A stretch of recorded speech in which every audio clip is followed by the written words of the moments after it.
Carmen Beatriz caiu de joelhos na lama vermelha, o vestido de R$ 4.000 em trapos, as mãos afundadas na terra, a maquiagem escorrendo pelo rosto. Ela estava implorando para a mulher que ela tinha humilhado durante 20 anos. Na frente dela, sentada numa cadeira de plástico branco como se fosse um trono, Cremilda Santos da Silva apenas tomava café, em silêncio. Nenhum grito, nenhuma vingança teatral, nenhuma palavra. Só o barulho lento do café sendo sorvido, enquanto a ex-patroa chorava no chão. Minutos antes, Carmen Beatriz ainda se achava superior. Horas antes, achava que tinha feito o melhor negócio da vida. E 20 anos antes, tinha certeza absoluta de que aquela empregada nunca seria nada. Ela estava errada, muito errada, porque aquela pocilga que Carmen Beatriz tinha jogado na cara da empregada valia milhões. E porque Cremilda não esqueceu nada do que sofreu. Nem um insulto, nem um salário atrasado, nem uma humilhação sequer. Essa é a história da mulher que foi chamada de lixo e da pasta azul que fez uma socialite cair de joelhos. Agora, volta comigo 20 anos no tempo, para o dia em que Cremilda bateu pela primeira vez na porta daquela mansão pedindo emprego como doméstica para sustentar os 3 filhos que o marido tinha abandonado, sem imaginar que a justiça só demoraria, mas chegaria. E para entender por que Carmen Beatriz estava tão desesperada, é preciso conhecer a história da pasta azul que Cremilda guardou debaixo do colchão durante 20 anos. Uma pasta com 423 páginas de humilhações documentadas. Uma pasta que registrava cada salário atrasado, cada insulto testemunhado, cada camisa jogada no rosto. Uma pasta que ia destruir a vida de Carmen Beatriz Alcântara Menezes para sempre. Se você conhece alguém que merecia justiça assim, compartilha essa história. Porque o que vem agora vai te deixar com raiva e depois com uma satisfação que você não imagina. Era uma segunda-feira de março de 1994, quando Cremilda desceu do ônibus na Avenida Raja Gabaglia, no bairro mais rico de Belo Horizonte.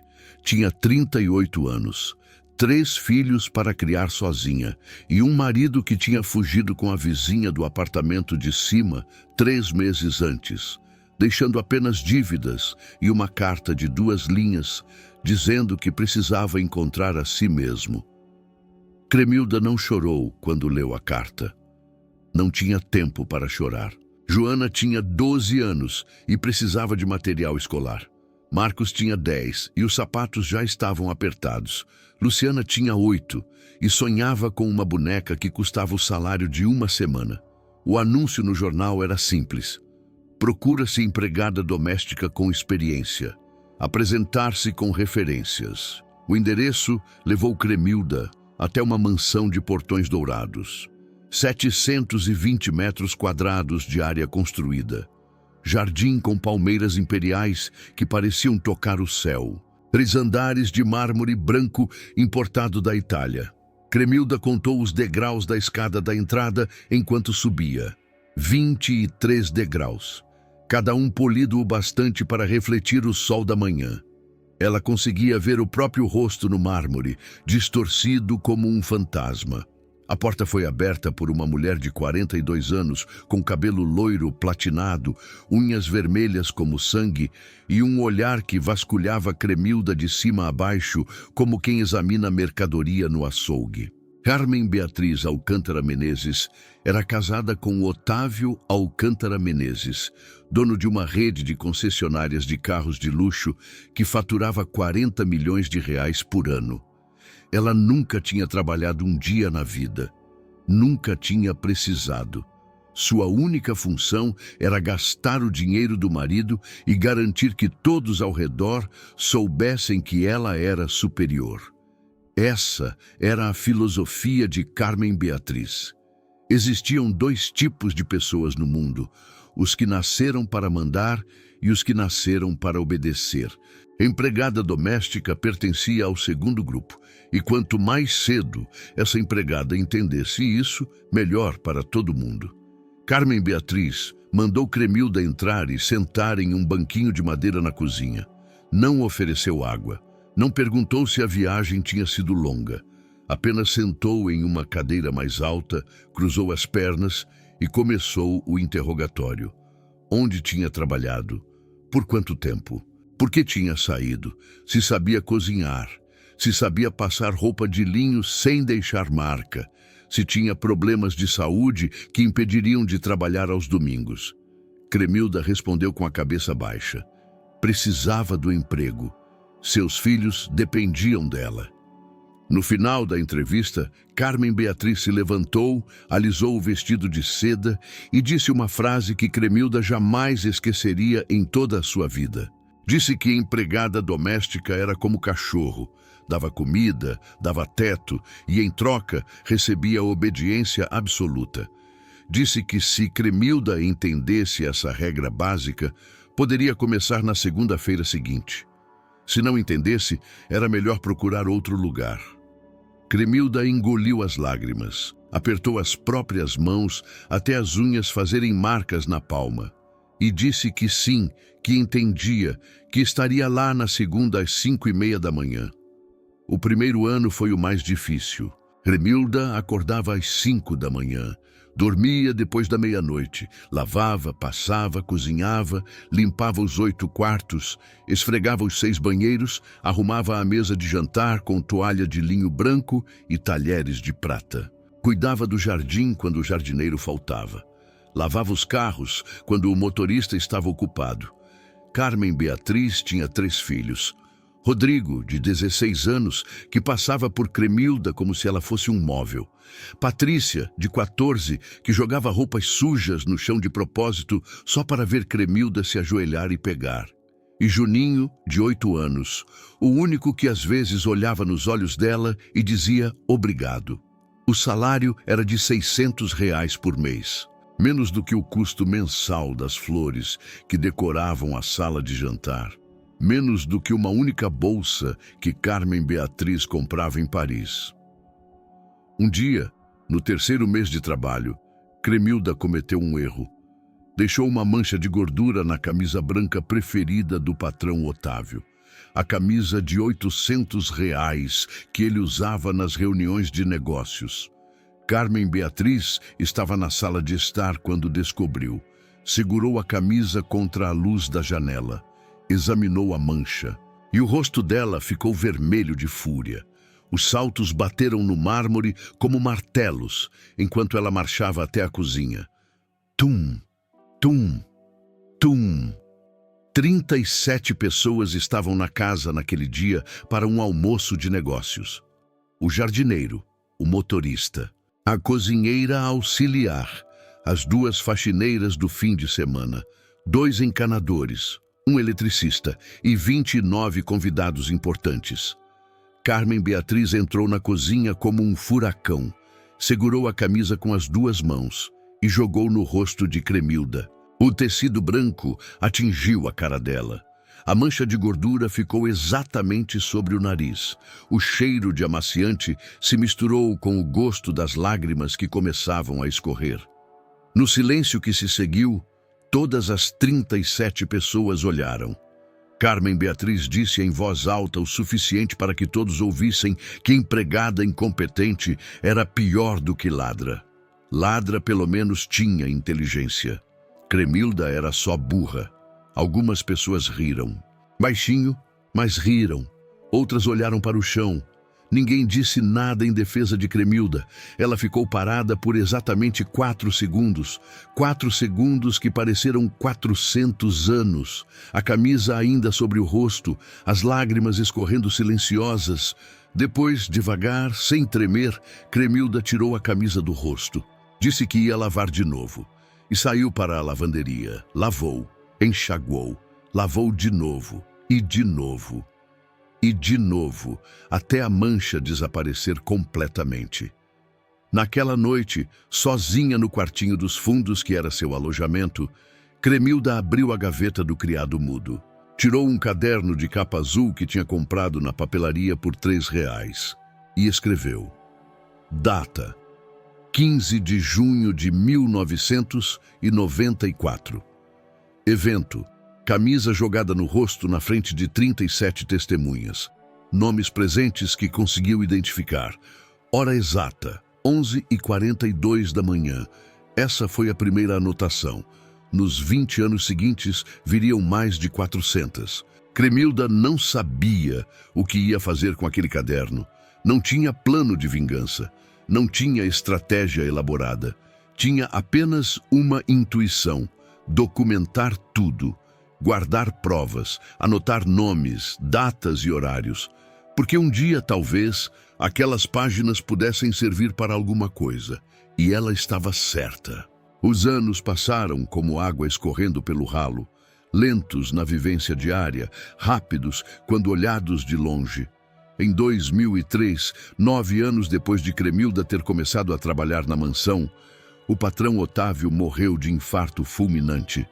Tinha 62 anos. Estava no escritório da concessionária quando sentiu a dor no peito. Tentou se levantar, caiu da cadeira de couro, bateu a cabeça no mármore do piso. Morreu antes de a ambulância chegar. O velório foi um espetáculo de ostentação e hipocrisia.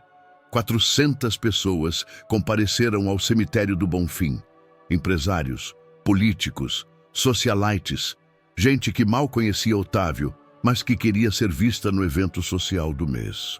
O caixão custou R$25 mil. Mogno importado com detalhes em ouro. Forro de veludo branco. Crucifixo de prata no centro da tampa. Carmen Beatriz recebeu condolências vestida de preto da cabeça aos pés. Véu de renda. Luvas de seda. Lágrimas que pareciam ensaiadas. Uma viúva perfeita interpretando o papel da vida. Cremilda passou as 18 horas de velório servindo café para os convidados. Levou bandejas de prata de um lado para o outro. Recolheu copos sujos. Limpou mesas e não recebeu nenhum obrigado. Ninguém sequer ofereceu para ela um copo de água. Depois do enterro, a fortuna da família começou a diminuir. O problema era simples. Carmen Beatriz não sabia administrar dinheiro. Nunca tinha precisado aprender. Durante 40 anos de casamento, sua única função tinha sido gastar o que o marido ganhava. E ela gastava como se a fonte fosse infinita. Viagens internacionais 2 vezes por ano. Roupas de grife que usava uma vez e esquecia no armário. Joias que nem sabia que tinha. Jantares em restaurantes que custavam o salário mensal de uma pessoa comum. Mas a fonte não era infinita. As concessionárias começaram a dar prejuízo sem a mão firme de Otávio. Os administradores contratados roubavam nas contas. Os funcionários faziam hora extra fantasma. Os fornecedores aumentavam os preços porque sabiam que ninguém conferia. Em 5 anos, a fortuna que parecia eterna mostrou as primeiras rachaduras. Os funcionários da mansão foram os primeiros a sentir.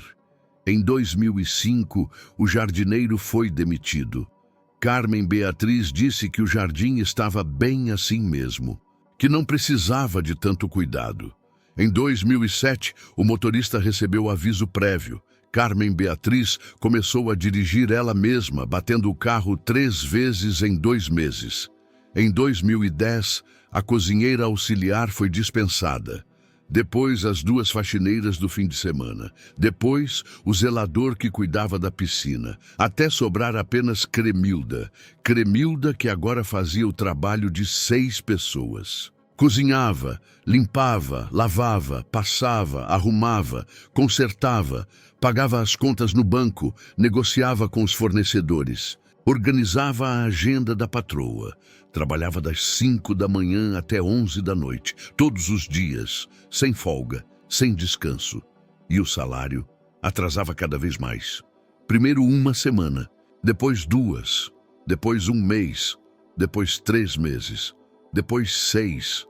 Cremilda tinha medo de cobrar, medo de perder o emprego aos 52 anos, medo de não ter como sobreviver, medo de decepcionar os filhos que ainda precisavam de ajuda. A pasta azul debaixo do colchão do quartinho dos fundos ficou mais grossa a cada mês que passava. 18 meses de salários atrasados documentados. Anotações detalhadas de cada humilhação sofrida. Recibos assinados por Carmen Beatriz que nunca viraram pagamento. Nomes de testemunhas, datas, horários, tudo organizado como processo judicial. Em novembro de 2014, exatamente 20 anos depois de Cremilda ter começado a trabalhar naquela casa, Carmen Beatriz a chamou na sala. Era uma quinta-feira às 7 da noite. Chovia forte do lado de fora. A mansão estava vazia. Só sobravam as duas. Carmen Beatriz estava sentada no único sofá que ainda restava na sala. Um móvel de veludo azul que um dia tinha custado 15 mil reais e agora estava manchado e rasgado nos cantos. Ao redor dela, contas. Dezenas de contas, centenas de contas. Envelopes com letras vermelhas, avisos de cobrança, notificações de protesto, ameaças de despejo. O rosto dela tinha envelhecido 15 anos em 5. As rugas eram fundas. Os olhos estavam opacos. Os cabelos tinham raízes brancas de 3 centímetros porque não tinha mais dinheiro para a tintura mensal no salão de luxo. Mandou Cremilda sentar e disse que ia ter que dispensá-la. Disse que não tinha mais condições de pagar a empregada, que a situação estava difícil, que os tempos tinham mudado. Cremilda sentiu o chão desaparecer debaixo dos pés. 20 anos, 7.300 dias, mais de 175 mil horas de trabalho. E terminava assim, de uma hora para outra, com uma conversa de 3 minutos, como se ela fosse um móvel velho sendo descartado. Mas então Carmen Beatriz disse algo que mudou tudo. Disse que, como era uma pessoa justa e generosa, ia dar para Cremilda um acerto, uma compensação pelos 20 anos de serviço leal, um presente de despedida. Cremilda sentiu uma faísca de esperança pela primeira vez em meses. Fez as contas mentalmente. 20 anos de trabalho, 18 meses de salários atrasados, férias nunca tiradas, 13º nunca pago, FGTS nunca depositado. A soma total devia dar mais de 150 mil reais. Carmen Beatriz se levantou do sofá com dificuldade. Caminhou até o antigo móvel de televisão, abriu uma gaveta emperrada e tirou de dentro uma escritura. Uma escritura velha, amarelada pelo tempo, com as pontas rasgadas, manchada de umidade. O papel era tão antigo que esfarelava nas bordas. Carmen Beatriz jogou aquele documento sobre a mesa de centro como quem joga lixo numa lata. Disse que aquilo era uma casa. Uma casa que o marido dela tinha comprado há décadas no interior de Minas Gerais. Uma casa de barro, caindo aos pedaços, que não valia absolutamente nada. Menos de 10 mil reais no mercado, disse. Talvez nem isso.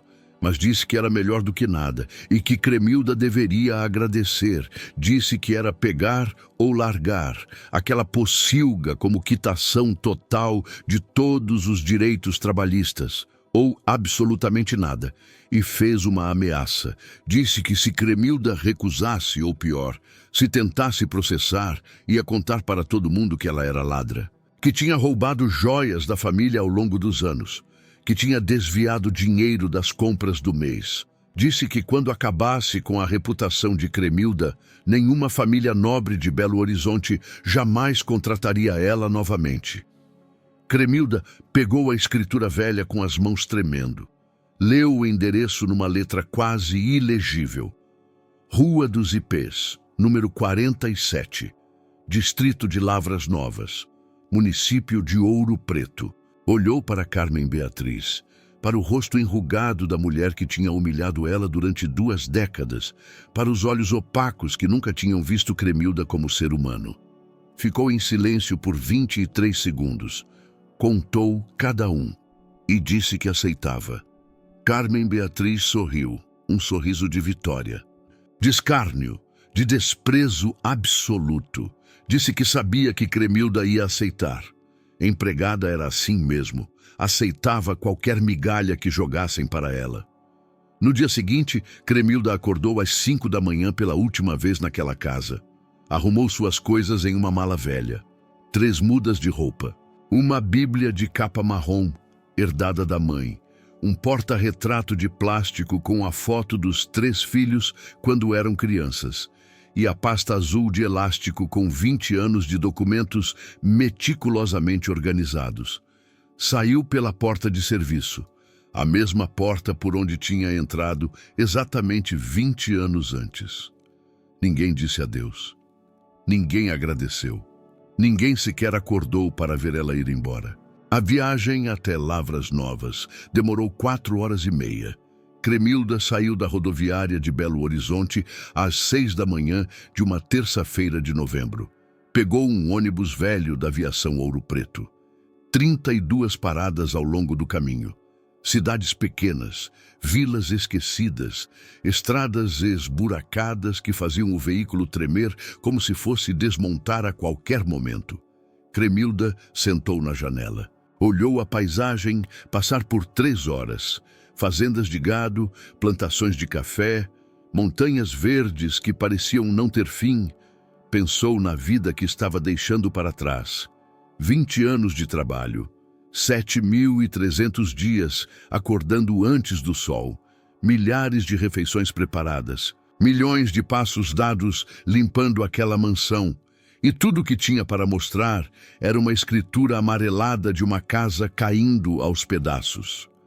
Às 10 da manhã, o ônibus parou na rodoviária de Ouro Preto, uma cidade colonial com igrejas barrocas e ladeiras de pedra. Cremilda nunca tinha estado ali. Perguntou para um vendedor de doces como chegar até Lavras Novas.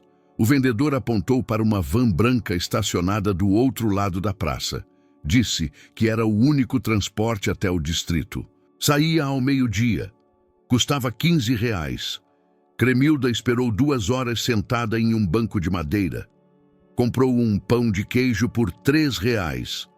Bebeu água de uma torneira pública.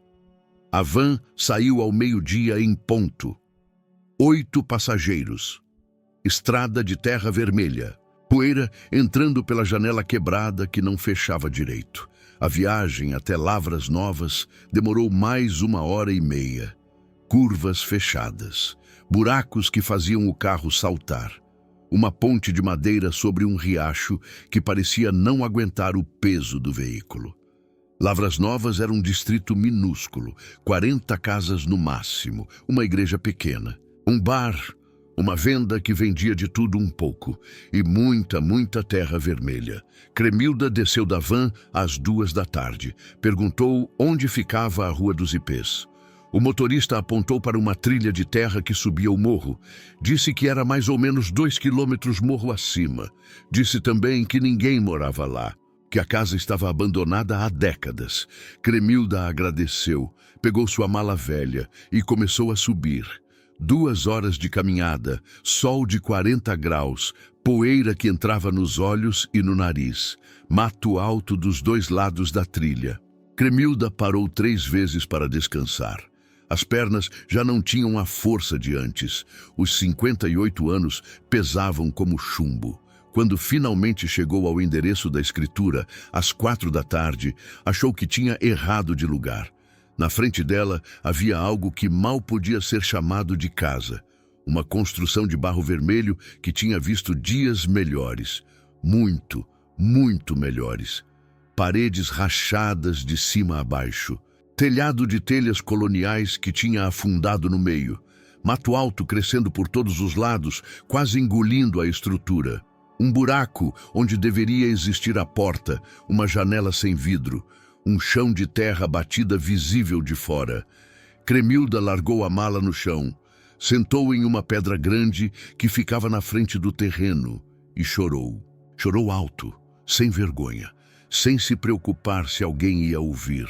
Chorou por 20 anos de escravidão, por cada humilhação engolida em silêncio, por cada salário que nunca chegou, por cada camisa jogada no rosto na frente de 37 pessoas. Chorou pela vida que tinha vivido sem nunca ter vivido de verdade. Pela juventude gasta limpando a sujeira dos outros. Pelos filhos que criou sozinha enquanto trabalhava 18 horas por dia. Chorou por 40 minutos seguidos, até não ter mais lágrimas. Depois, devagar, secou o rosto com a manga da camisa, respirou fundo e olhou ao redor. Foi aí que percebeu algo estranho. O terreno era imenso, muito maior do que ela tinha imaginado quando leu a escritura, muito maior do que qualquer quintal de casa que ela conhecia. Levantou da pedra, começou a caminhar pela propriedade. A cerca era velha, arame farpado e enferrujado preso em estacas de madeira podre. Mas nos cantos havia marcos de concreto que pareciam oficiais. Números pintados em tinta preta. Cremilda contou os passos de um lado a outro. 300 metros para um lado, 250 para o outro. Fez as contas de cabeça. 7 hectares e meio, 75 mil metros quadrados. Não sabia muito sobre terrenos. Nunca tinha tido um. Mas sabia que aquilo era grande, muito grande para uma pocilga que supostamente não valia nada. Naquela noite, dormiu dentro da casa de barro. Estendeu uma esteira que tinha trazido no chão de terra. Usou a mala como travesseiro. Olhou para as estrelas através do buraco no telhado. Não conseguia dormir. A cabeça não parava de pensar. Uma casa que vale menos de 10 mil reais, era o que Carmen Beatriz tinha dito. Mas um terreno de 7 hectares e meio? Será que realmente não valia nada? No dia seguinte, às 7 da manhã, Cremilda desceu o morro e pegou a primeira van de volta para Ouro Preto. Foi direto ao cartório, um prédio colonial na Praça Central. Paredes brancas, janelas de madeira pintadas de azul, placa de bronze na entrada. Entrou. Pediu informações sobre o terreno da Rua dos Ipês, número 47, distrito de Lavras Novas. O funcionário que a atendeu se chamava Geraldo Antônio de Souza, 68 anos, cabelos completamente brancos, óculos de leitura de aros grossos, mãos que tremiam levemente de idade. Trabalhava naquele cartório há 43 anos. Pegou a escritura que Cremilda estendeu. Olhou por 15 minutos inteiros, lendo cada linha, cada cláusula, cada número de registro, conferindo as assinaturas, as datas, os selos oficiais. Depois levantou os olhos devagar e perguntou com uma voz que parecia cheia de curiosidade onde Cremilda tinha arranjado aquele documento. Cremilda explicou. A patroa, os 20 anos de trabalho, o acerto final. A casa de barro como pagamento. Seu Geraldo balançou a cabeça devagar. Os olhos dele brilharam de uma forma estranha. Disse que tinha uma história muito interessante para contar sobre aquele terreno. Nos últimos 3 anos, explicou, o governo federal vinha planejando uma nova ferrovia de transporte de minério. Uma obra bilionária que conectaria o interior de Minas Gerais ao Porto do Espírito Santo. Investimento internacional, contratos chineses e europeus. Todos os terrenos na rota da ferrovia estavam sendo avaliados e mapeados para possível desapropriação. Mas alguns terrenos específicos valiam muito mais do que outros. Os terrenos nos pontos de cruzamento obrigatório. Os lugares onde a ferrovia precisava fazer curvas, entroncamentos, estações. E o terreno da Rua dos Ipês, número 47, disse seu Geraldo, era exatamente um desses pontos. Abriu o computador antigo que ficava na bancada. Digitou devagar, um dedo de cada vez. E mostrou para Cremilda uma avaliação oficial feita pelo governo federal 3 meses antes. Valor estimado do terreno, 4.800.000 reais. Cremilda precisou se apoiar na cadeira com as 2 mãos. As pernas não sustentavam mais o peso do corpo. A visão ficou turva. O coração disparou. Perguntou se podia ter um copo de água. Seu Geraldo foi buscar pessoalmente. Voltou com uma caneca de alumínio cheia. Cremilda bebeu devagar, respirou fundo e perguntou com a voz tremendo se aquilo era sério. Se não era engano, se não era algum tipo de erro de documento. Seu Geraldo confirmou, seríssimo.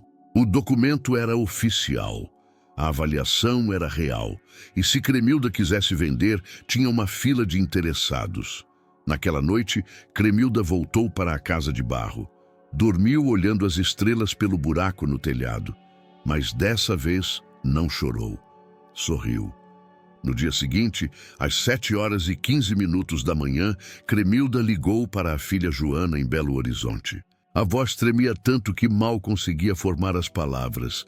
Disse que precisava contar uma coisa, que era urgente, que a filha precisava sentar. Joana estava na cozinha do apartamento pequeno que dividia com o marido. Tinha 32 anos. Trabalhava como professora de história em uma escola estadual. Ganhava R$ 2.400 por mês. Quando ouviu o valor do terreno, deixou cair o copo de café que estava segurando. O líquido marrom espalhou pelo piso branco da cozinha. Perguntou se a mãe tinha certeza, se não era engano, se o funcionário do cartório não estava confundindo. Cremilda disse que tinha visto o documento. Tinha conferido 3 vezes, R$ 4.800.000. A avaliação oficial do governo federal. Joana precisou sentar. As pernas não sustentavam mais o peso do corpo. Disse que ia pegar o primeiro ônibus para Ouro Preto e que ia levar Renato, o marido. Renato Ferreira Gomes era advogado trabalhista, 35 anos, formado pela PUC Minas. Especialista em causas de empregadas domésticas contra patrões abusivos. Quando ouviu a história da sogra, seus olhos brilharam de uma forma que Joana nunca tinha visto antes. Disse que aquilo era o caso da vida dele. No dia seguinte, às 14h, Renato chegou a Lavras Novas. Tinha pegado o carro emprestado de um colega. Trouxe uma mala cheia de livros de direito do trabalho, um laptop e uma calculadora. E a primeira coisa que fez foi analisar a escritura. Leu cada linha, cada cláusula, cada assinatura. Conferiu os selos do cartório, as datas, os números de registro. Disse que o documento estava perfeito, legalmente irrefutável. Depois foi ao cartório de Ouro Preto, conferiu a avaliação oficial. Conversou com seu Geraldo por 2 horas. Perguntou sobre a ferrovia, sobre os terrenos desapropriados, sobre os valores de mercado. Voltou para a casa de barro às 6h com uma certeza absoluta. Disse para Cremilda que ela era, oficialmente, uma mulher rica, mas alertou também. Disse que a ex-patroa ia descobrir cedo ou tarde, e quando descobrisse, ia tentar de tudo para anular a transferência. Ia alegar erro, ia alegar coação, ia alegar que a empregada a enganou, ia inventar histórias de roubo, de furto, de desonestidade. Disse que iam precisar de provas, de muitas provas, de documentos, de testemunhas. Cremilda olhou para ele com um sorriso pequeno. Caminhou até a mala velha que tinha trazido de Belo Horizonte. Abriu a fivela de metal enferrujada e tirou de dentro uma pasta azul de elástico. Velha, rasgada nas pontas, manchada de tempo. Mas grossa, muito grossa. Renato pegou a pasta com as 2 mãos.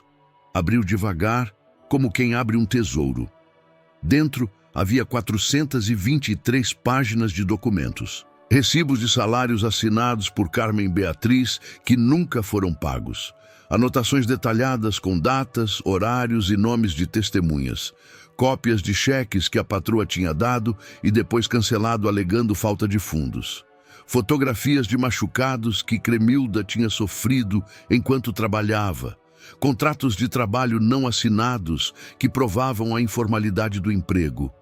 Declarações escritas de outros ex-funcionários da casa que também tinham sido maltratados. 143 meses de salários não pagos, férias nunca concedidas, 13º desviado, FGTS nunca depositado. 87 nomes de pessoas que podiam testemunhar sobre os abusos, endereços, telefones, datas em que trabalharam na mansão. Renato folheou a pasta por 1 hora inteira, em silêncio absoluto. A cada página que virava, os olhos dele ficavam mais arregalados. Quando terminou, fechou a pasta devagar, olhou para Cremilda e disse uma frase que ela jamais esqueceria. Disse que em 12 anos de advocacia trabalhista nunca tinha visto uma documentação tão completa, tão detalhada, tão irrefutável. Disse que se Carmen Beatriz tentasse qualquer coisa, ia ser destruída em tribunal. Disse que além do terreno, que já era de Cremilda por direito legítimo, ela podia processar a ex-patroa por todas as verbas trabalhistas devidas, e que o valor seria astronômico. Cremilda perguntou quanto. Renato fez as contas, somou, multiplicou, corrigiu pela inflação, aplicou os juros legais.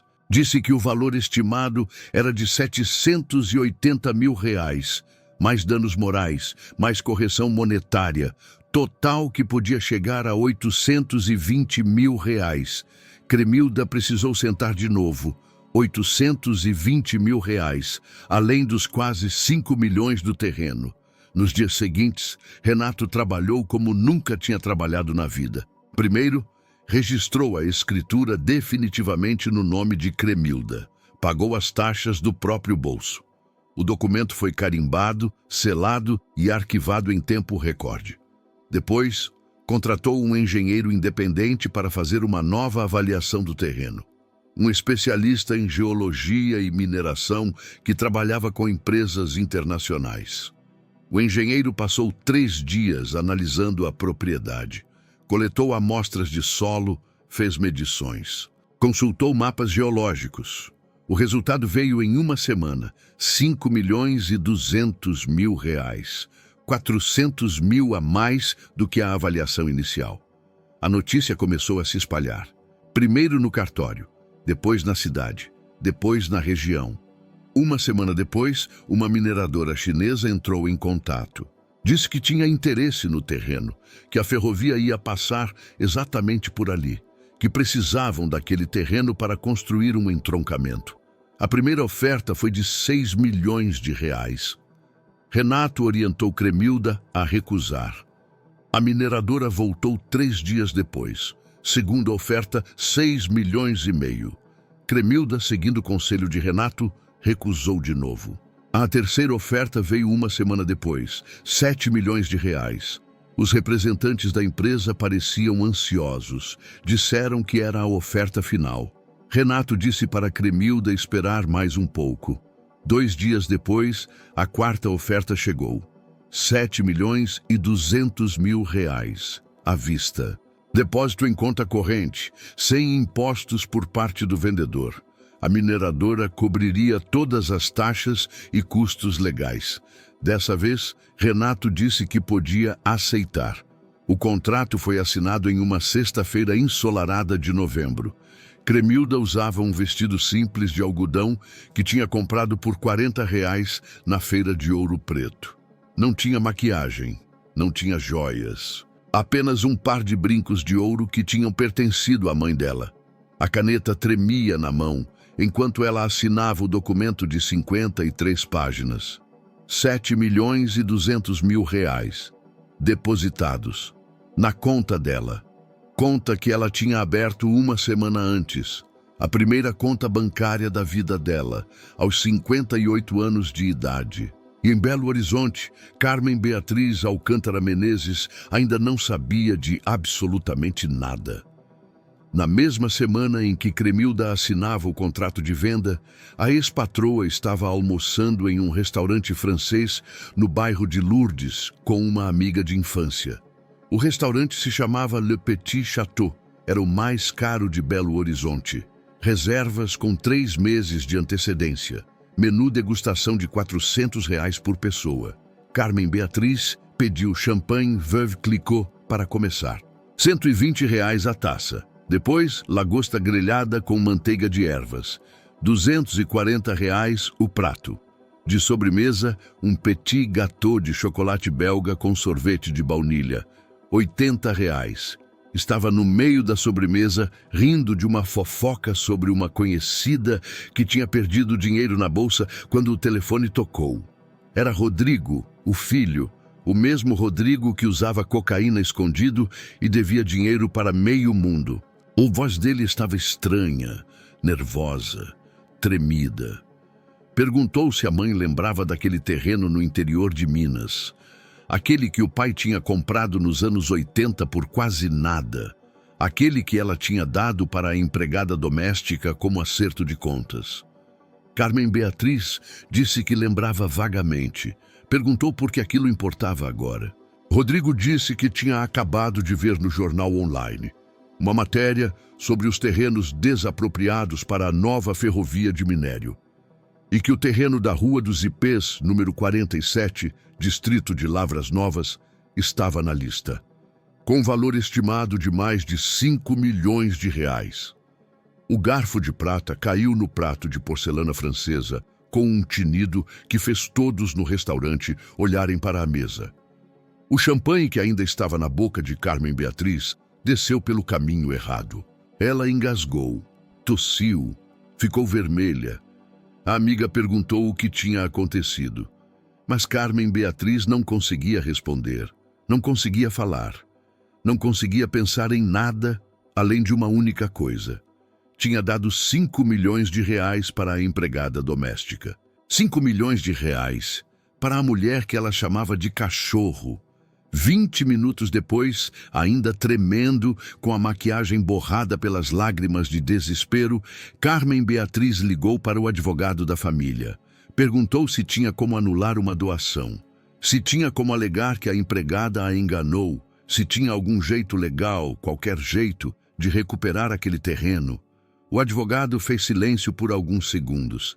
Depois disse que era muito difícil, que a escritura já estava registrada em cartório, que a empregada tinha documentos comprovando anos de trabalho sem pagamento adequado, que qualquer juiz ia ver aquilo como acerto trabalhista legítimo. E disse mais. Disse que se Carmen Beatriz tentasse mover ação para recuperar o terreno, poderia enfrentar um processo muito maior de volta, por verbas trabalhistas não pagas, por assédio moral, por danos físicos e psicológicos. E disse que nesses casos os valores de condenação costumavam ser muito mais altos do que 5 milhões de reais. Carmen Beatriz desligou o telefone e tomou uma decisão desesperada. Ia até Lavras Novas pessoalmente. Ia encontrar Cremilda. Ia implorar se precisasse e oferecer dinheiro, 100 mil reais, 200 mil, 300 mil, o que fosse necessário para recuperar aquele terreno, exatamente 24 horas depois de ter assinado a dispensa de Cremilda. Carmen Beatriz Alcântara Menezes estava em um carro alugado, dirigindo em uma estrada de terra vermelha que ela nunca imaginou que existisse em todo o estado de Minas Gerais. A viagem foi um desastre do início ao fim. Carmen Beatriz nunca tinha dirigido em estrada de terra na vida. Estava acostumada com as ruas asfaltadas de Belo Horizonte, com os estacionamentos de shoppings, com os valet parking de restaurantes de luxo. Nunca tinha sequer visto uma estrada sem pavimentação de perto. O GPS perdeu sinal depois de 20 quilômetros.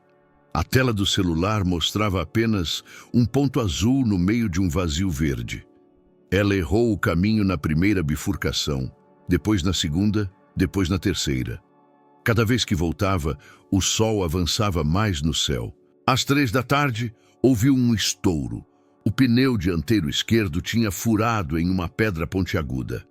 Carmen Beatriz nunca tinha trocado um pneu na vida. Nem sabia onde ficava o macaco do carro alugado. Ligou para o socorro mecânico e disse que era urgente. Disseram que estavam a 2 horas de distância. Durante aquelas 2 horas, Carmen Beatriz ficou sentada dentro do carro, com o ar-condicionado ligado, olhando para a paisagem selvagem ao redor. Montanhas, árvores, silêncio, nenhum sinal de civilização, e pensando no terreno de 5 milhões de reais que tinha dado para a empregada doméstica.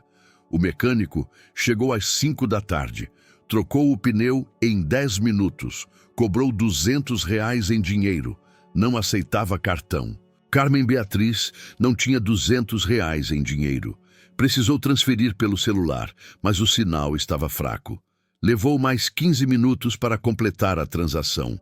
Finalmente, chegou a Lavras Novas às 6 da tarde, coberta de poeira. O cabelo loiro desfeito e cheio de pó vermelho. A maquiagem importada borrada de suor e lágrimas de frustração.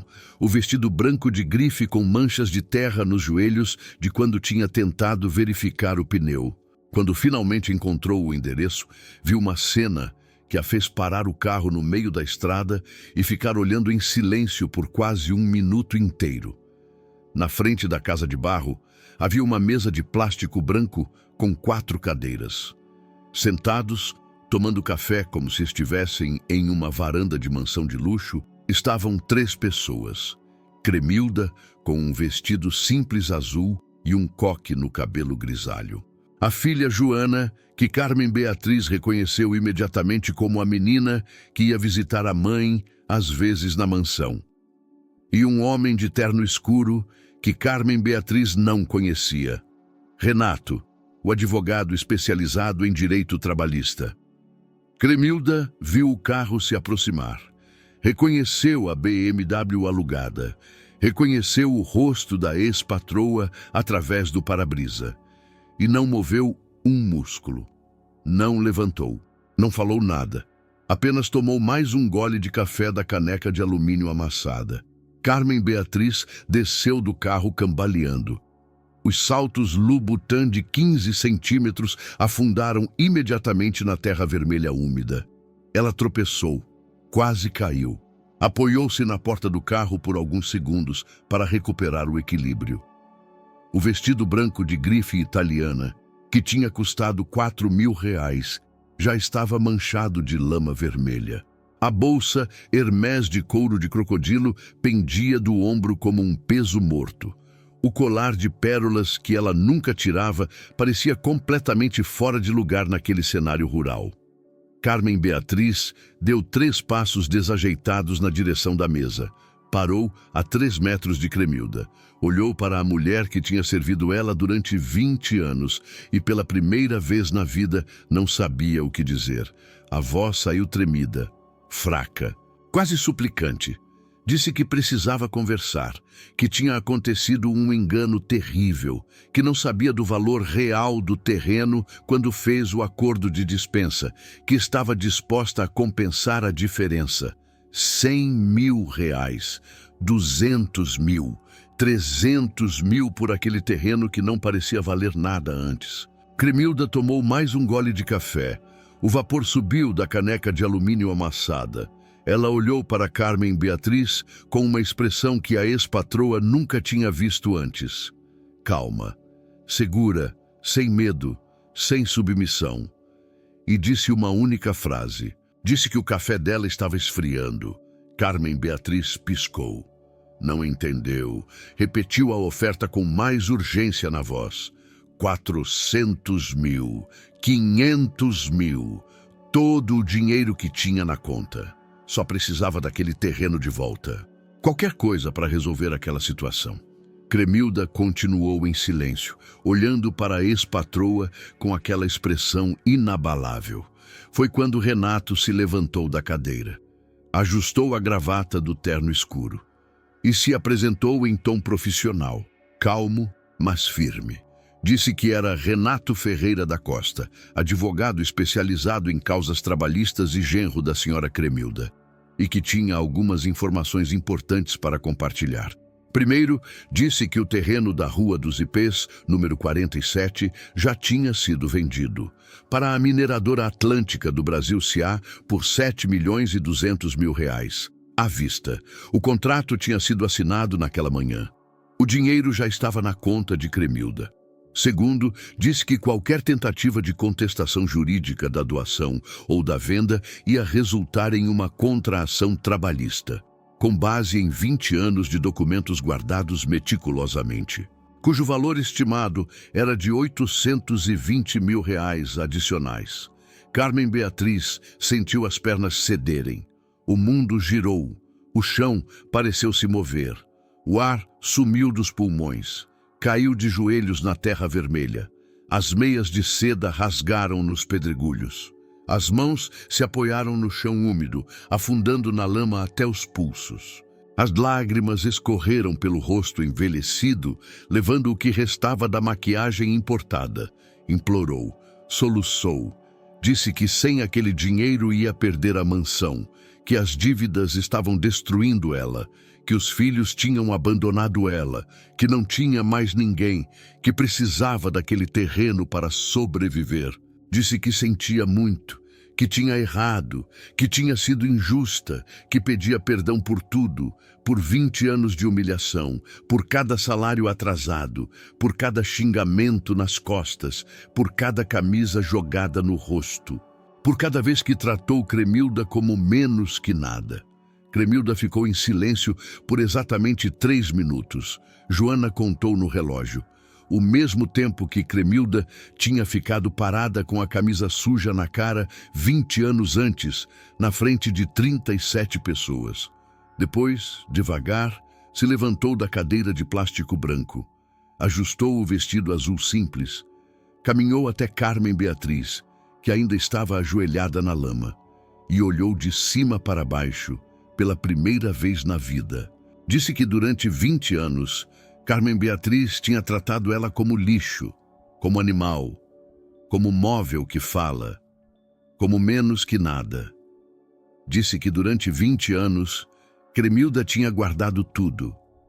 Cada humilhação, cada insulto, cada xingamento, cada documento, cada prova. E tirou do bolso do vestido a pasta azul surrada, abriu na frente de Carmen Beatriz. Mostrou as 423 páginas de documentos organizados por data. Os 143 meses de salários não pagos corretamente. Os 87 nomes de testemunhas que podiam confirmar os abusos. Disse que além do terreno, que já era dela por direito registrado em cartório, com a assinatura da própria Carmen Beatriz, ia processar a ex-patroa por todas as verbas trabalhistas devidas. 780 mil reais em salários, horas extras, férias não pagas, 13º sonegado, mais danos morais, mais correção monetária dos últimos 20 anos, total estimado 820 mil reais. E disse que o juiz ia adorar ver aquela pasta. Carmen Beatriz soluçou mais alto. Disse que não tinha esse dinheiro, que ia ter que vender a mansão, que ia ficar na rua, que ia ficar sem nada, que estava implorando por piedade. Cremilda olhou para ela por mais alguns segundos. Depois disse uma última coisa. Disse que empregada não é cachorro. Empregada não é móvel que fala. Empregada é gente, com dignidade, com memória, com direitos, com paciência para esperar 20 anos pela justiça. E que um dia, quando você menos espera, a pessoa que você humilhou pode ter guardado tudo que você jogou fora. Virou as costas e voltou para sua cadeira de plástico branco. Pegou a caneca de alumínio, tomou mais um gole de café que já tinha esfriado.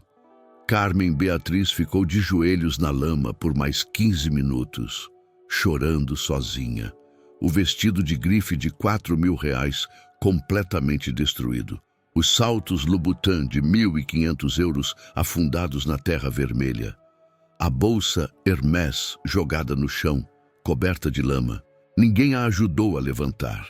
Joana não se moveu.